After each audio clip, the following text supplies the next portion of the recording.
এখানে আপনারা যে ব্যাটারিগুলো দেখতে পাচ্ছেন এগুলোকে লিথিয়াম আয়ন ফসফেট ব্যাটারি বলা হয়ে থাকে। দেখতে অনেকটা সিলিন্ডারের মতো, এই কারণে এগুলোকে cylinder type lithium ion phosphate battery বলা হয়। এগুলো বিভিন্ন এম্পিয়ার রেঞ্জের হয়ে থাকে, কিন্তু এগুলো হচ্ছে পুরাতন লিথিয়াম আয়ন ফসফেট ব্যাটারি। এগুলো মূলত আমি পারচেস করেছি গো গ্যাজেট থেকে টোটাল 8টা ব্যাটারি পারচেস করেছি। সেখান থেকে 5টা ব্যাটারির ভোল্টেজ 3 ভোল্টের উপরে, তো সেগুলো দিয়ে আমি সহজেই ব্যাটারি প্যাক তৈরি করতে পারছি। কিন্তু আমার তো 8টা ব্যাটারি লাগবে মোটামুটি ব্যাটারি প্যাকটি তৈরি করতে। আর এই 3টা ব্যাটারির যে সমস্যা সেটা হচ্ছে আমি দেখাচ্ছি এখনই। এই ব্যাটারিগুলো নর্মালি 3.2 ভোল্টের হয়ে থাকে এবং এগুলো ফুল চার্জে 3.6 বা 3.7 ভোল্টের মতো হতে পারে, এই কিছুটা কম বেশি হয়। আর এই ব্যাটারিগুলো যেহেতু পুরাতন ব্যাটারি, অবশ্যই এখানে আমাকে চার্জটা তুলে নিতে হবে। এখানে আপনারা দেখতে পাচ্ছেন 0.45 ভোল্ট আছে।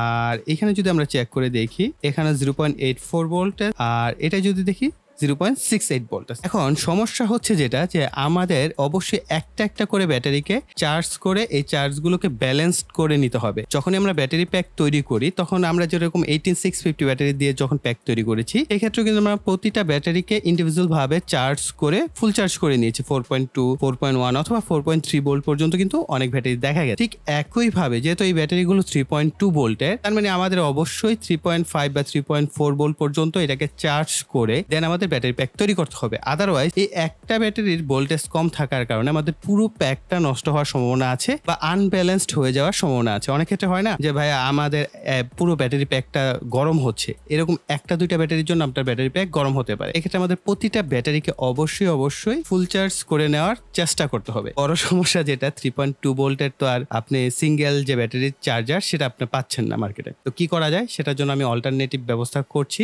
আর 1S ব্যাটারির যে BMS সেটাও খুব একটা পাওয়া যাচ্ছে না। আমি দারাজে মোটামুটি অনেক খোঁজাখুঁজি করেছি, তো আমি গো গ্যাজেটের সাথেও কন্ট্যাক্ট করেছি। ওনাকে বলা হয়েছে যে ভাইয়া 1S এর অর্থাৎ একটা ব্যাটারির জন্য আপনি একটা চার্জার বা BMS এই জিনিসগুলো একটু অ্যারেঞ্জ করার চেষ্টা করেন। উনি হয়তো বা আগামী মাসের দিকে চেষ্টা করতে পারেন যে এই জিনিসগুলো অ্যাভেলেবেল আনা যায় কিনা চায়না থেকে। তো আনা গেলে তো ভালো, তখন আমাদের কাছে খুব অ্যাভেলেবেল হয়ে গেল। কিন্তু বর্তমানে এখন ইনস্ট্যান্ট কি সমাধান করা যেতে পারে আমি বের করেছি। যেরকম ধরেন এই ব্যাটারিগুলো নর্মালি 15 এম্পিয়ার থেকে 20 এম্পিয়ারের হয়ে থাকে। যেহেতু পুরাতন সেক্ষেত্রে আমরা ধরেই নিতে পারি 10 এম্পিয়ারের উপরে আছে। তো 10 বা 12 এম্পিয়ারও যদি হয়ে থাকে তার মানে আপনাকে এটাকে চার্জ করতে হবে মিনিমাম 5 এম্পিয়ারে। আদারওয়াইজ তো এটার চার্জ হতে অনেক লম্বা সময় লাগবে। 5 এম্পিয়ার অথবা 6 এম্পিয়ারে যদি আমরা চার্জ করি মোটামুটি অল্প সময়ে আমাদের এই ব্যাটারিগুলোকে আমরা চার্জ করতে পারবো। কিন্তু আরেকটা জিনিস, এখানে অবশ্যই BMS ব্যবহার করে চার্জ করাটা বেটার। তো এই মুহূর্তে আমার কাছে আসলে BMS-টাও নাই। BMS কি কারণে প্রয়োজন এটার উপর আমি একটা সেপারেট ভিডিও করব। আসলে এই ধরনের ব্যাটারি বা 18650 ব্যাটারিতে কেন BMS প্রয়োজন, অনেকেই বলেন না যে ভাই BMS ছাড়াও তো আমি ব্যবহার করতে পারি, আরো বেটার রেজাল্ট পাচ্ছি।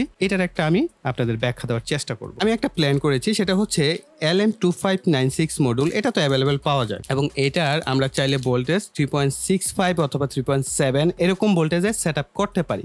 এখন একটা দিয়ে আমরা সর্বোচ্চ 2 এম্পিয়ার আউটপুট নিতে পারবো। দেখেন ভোল্টেজটা তো এখানে ম্যাটার করছে না, ম্যাটার করছে এম্পিয়ারটা। ধরেন আপনার 3.6 বা 7 ভোল্টের আপনার এম্পিয়ার রেঞ্জ লাগবে বেশি, কিন্তু এই ক্ষেত্রে আমাদের এম্পিয়ার রেঞ্জটা আমরা পাচ্ছি কম, 2 এম্পিয়ার। একটা দিয়ে আমি যদি 2 এম্পিয়ার দিয়ে চার্জ করি আর আমাদের এক একটা ব্যাটারি যদি 10-12 এম্পিয়ার বা 15 এম্পিয়ার হয়, তাহলে একবার হিসাব করেন কত ঘন্টা লাগবে এটা ফুল চার্জ হতে। তো আমি যে প্ল্যানিংটা করেছি যে এরকম 3টা LM2596 কে প্যারালাল করে কানেকশন করব। প্যারালাল করে কানেকশন করার সিস্টেম কি, প্রত্যেকটার ইন প্লাস ইন মাইনাস, প্রত্যেকটার out plus out minus common থাকবে। কিভাবে কানেকশন করে একটু পরে আসছি। তো কমন করার আগে আমাদের আবার কিছু কাজ আছে, সেটা হচ্ছে আমরা এটাকে 12 ভোল্ট থেকে যেহেতু 3.6 বা 7 ভোল্টে কনভার্ট করব। তো আমি এখানে 12 ভোল্ট 3 এম্পিয়ারের একটি অ্যাডাপ্টার নিচ্ছি। এটা দিয়ে মোটামুটি ভালোভাবেই 3 এম্পিয়ার পাওয়া যায়। এটা হচ্ছে RC প্রোডাক্ট BD-র একটি লিথিয়াম আয়ন ব্যাটারির জন্য চার্জার, 12.6 ভোল্টের। তো এটারও বাইলিং আমি ভিডিও ডিসক্রিপশন বক্সে দিয়ে দেবো। এরকম অবশ্যই 3 এম্পিয়ার থাকতে হবে। 12 ভোল্টের যে কোনো আপনি অ্যাডাপ্টার ব্যবহার করতে পারেন, বা 3 থেকে 24 ভোল্টের যে অ্যাডাপ্টার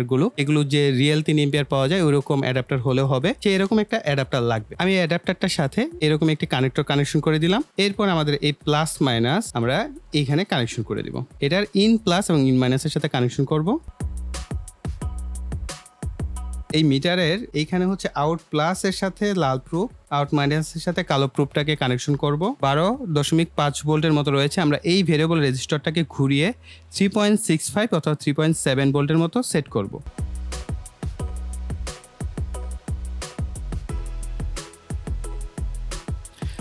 এইভাবে প্রত্যেকটা LM2596 কে অবশ্যই 3.65 এরকম ভোল্টেজে সেটআপ করতে হবে। চেষ্টা করতে হবে প্রত্যেকটা ভোল্টেজ ক্যালিব্রেশন যেন সেম টু সেম হয়, তাহলে আমরা সবথেকে বেটার একটা রেজাল্ট পাবো। ফ্লেক্সিবল যে কপার ওয়্যার আছে সেটা 4টা টুকরা কেটে নিয়েছি। আপনারা চাইলে মোটা যে তারগুলো পাওয়া যায় সেগুলো ব্যবহার করতে পারেন, যেমন 7/22 বা 3/22 এই ধরনের যে তারগুলো আছে সেগুলোর যে কোরগুলো মোটা হয় সেগুলো চাইলে আপনারা ব্যবহার করতে পারবেন। এগুলোকে কিভাবে সোল্ডারিং করবেন সেটা দেখে নেওয়া যাক। প্রতিটা বাক কনভার্টারে কিন্তু ইন প্লাস ইন মাইনাস থাকে এবং অপর পাশে আউট প্লাস আউট মাইনাস থাকে।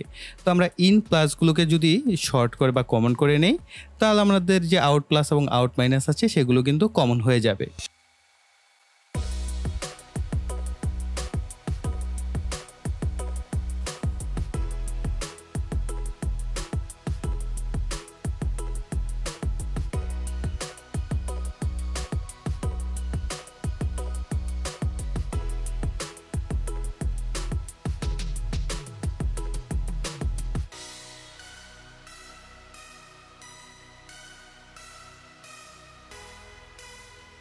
তো আপনারা দেখতেই পাচ্ছেন 3টা LM2596 কে আমরা সোল্ডারিং করে নিয়েছি। এখন এখানে আউট প্লাস এবং আউট মাইনাসের সাথে আমি 2টা তারকে সোল্ডার করে নেব ক্লিপ সহ, যাতে করে আমরা ব্যাটারির সাথে কানেকশনটা করতে পারি। সবথেকে ভালো হয় আপনি যদি একটা সিঙ্গেল ব্যাটারির জন্য হোল্ডার তৈরি করে নিতে পারেন। আমি পরবর্তীতে তৈরি করে নিব। জাস্ট এখন আপনাদেরকে দেখাচ্ছি যে এটা আসলে ওয়ার্কিং করছে কিনা।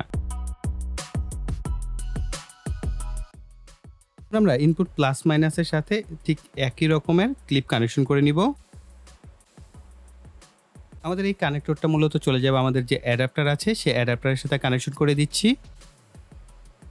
অ্যাডাপ্টার কানেকশন করার পর প্রত্যেকটা LM2596 এ অবশ্যই লাল রঙের যে বাতিটা এটা জ্বলতে হবে, আদারওয়াইজ কিন্তু আপনার আউটপুট প্রপার এম্পিয়ারটা আপনি পাবেন না। আমরা একটু মিটারে টেস্ট করে দেখব কত ভোল্টেজ আছে। দেখতে পাচ্ছেন 3.6 ভোল্টেজের মতো আছে। তো এটা মোটামুটি অ্যাকুরেট ভোল্টেজ আছে। আর এখানে ভোল্টেজ কিছুটা আউটপুটে ভেরি করবে। যদি আপনার ইনপুট ভোল্টেজটা ভেরি করে অ্যাডাপ্টার অনুযায়ী সেক্ষেত্রে কিছুটা ভোল্টেজ কম বেশি হতে পারে। এতে আমাদের খুব একটা সমস্যা হবে না। এই ব্যাটারিটা আমরা দেখি 0.45 ভোল্টের মতো আছে। আমি মিটারের ক্লিপগুলোকে এটার সাথে কানেকশন করে নিচ্ছি, এতে করে ব্যাটারির ভোল্টেজ যদি উপরে ওঠে সেটা আমরা বুঝতে পারবো।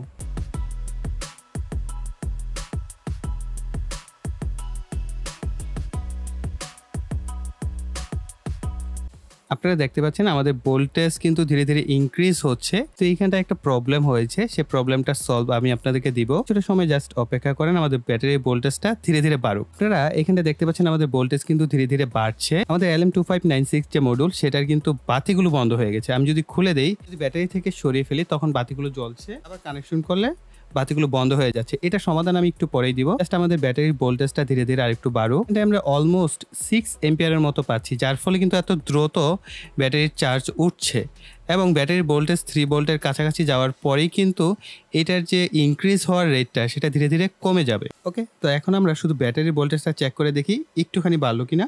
1.40 তার 1.38 এর মতো ভোল্টেজ আমাদের এই ব্যাটারি উঠে গেছে। তার মানে আমাদের ব্যাটারিটা চার্জ হচ্ছে। আমাদের ব্যাটারি কিন্তু এইভাবে আমরা চার্জ করতে পারছি এবং আমাদের ব্যাটারি চার্জ মোটামুটি ওঠা শুরু করেছে। তার মানে আমাদের ব্যাটারি চার্জ করা যাবে। তবে সমস্যা কি রয়ে গেল? সমস্যা হচ্ছে এইখানে যে বাতিটা ছিল সে বাতিটা বন্ধ হয়ে যাচ্ছে। এটার একটা কারণ আছে এবং এটার সমাধান আমি এখনই দিয়ে দিচ্ছি। এখানে পজিটিভের সাথে এখানটায় 6A10 মানের একটি ডায়োড ব্যবহার করবেন। আমি আবার বলছি 6A10 মানের একটি ডায়োড ব্যবহার করতে হবে। ডায়োডের যে কালো প্রান্ত সেটা হচ্ছে পজিটিভের প্রান্তের সাথে থাকবে, আর যেখানে সাদা দাগ কাটা প্রান্ত সেখান থেকে আপনি এই পজিটিভ তারটা আছে এটাকে সংযোগ করবেন। তাহলে আপনার বাতিটা আর বন্ধ হবে না। ব্যাটারি থেকে রিভার্স যে একটা ভোল্টেজ ঢোকার সম্ভাবনা থাকে সেটা আপনার এই মডিউলে ঢুকবে না। তখন আপনার এই মডিউলগুলো হিট হবে না। হিট বলতে কি, খুবই সামান্য একটা হিট হচ্ছে। আর আপনারা জানেন যে কোনো ব্যাটারিকে চার্জ করার ক্ষেত্রে যে কোনো চার্জিং মডিউল হোক সেগুলো গরম হবে, এটাই স্বাভাবিক। এভাবে চার্জ করাটাকে আমি কখনোই প্রেফার করি না, কেননা এই ধরনের ব্যাটারিগুলোর একটা বিশেষ বৈশিষ্ট্য হচ্ছে যখন ব্যাটারিগুলো ফুল চার্জ হতে থাকে, অর্থাৎ ফুল চার্জ হয়ে যাওয়ার সম্ভাবনার কাছাকাছি ভোল্টেজে থাকবে 3.6 বা 3.4 ভোল্ট ওঠার পর বা 3.3 ভোল্ট ওঠার পর থেকেই ধীরে ধীরে এটার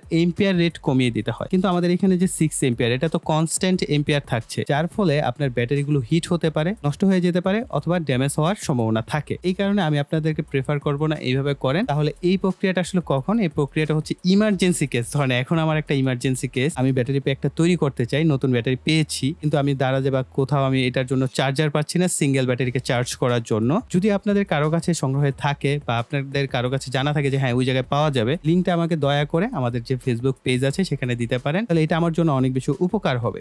আর এটা যেহেতু আমি যে ইনস্ট্যান্ট সমাধান করার জন্য আসলে করেছি, আমি এইভাবেই ব্যাটারিগুলোকে চার্জ করব। করার পর আপনাদের জন্য 12 ভোল্টের ব্যাটারি প্যাক কিভাবে তৈরি করতে হয় এটা আর একটি সম্পূর্ণ ভিডিও আপনাদের জন্য নিয়ে আসবো। আই থিঙ্ক সেই ভিডিওটাও আপনাদের অনেক বেশি উপকার আসবে। প্রিয় ভাইরা, এই ছিল আমাদের সম্পূর্ণ এক্সপেরিমেন্টটি। আই থিঙ্ক এই এক্সপেরিমেন্ট থেকে আপনারা অনেক কিছু জানতে, বুঝতে এবং শিখতে পেরেছেন।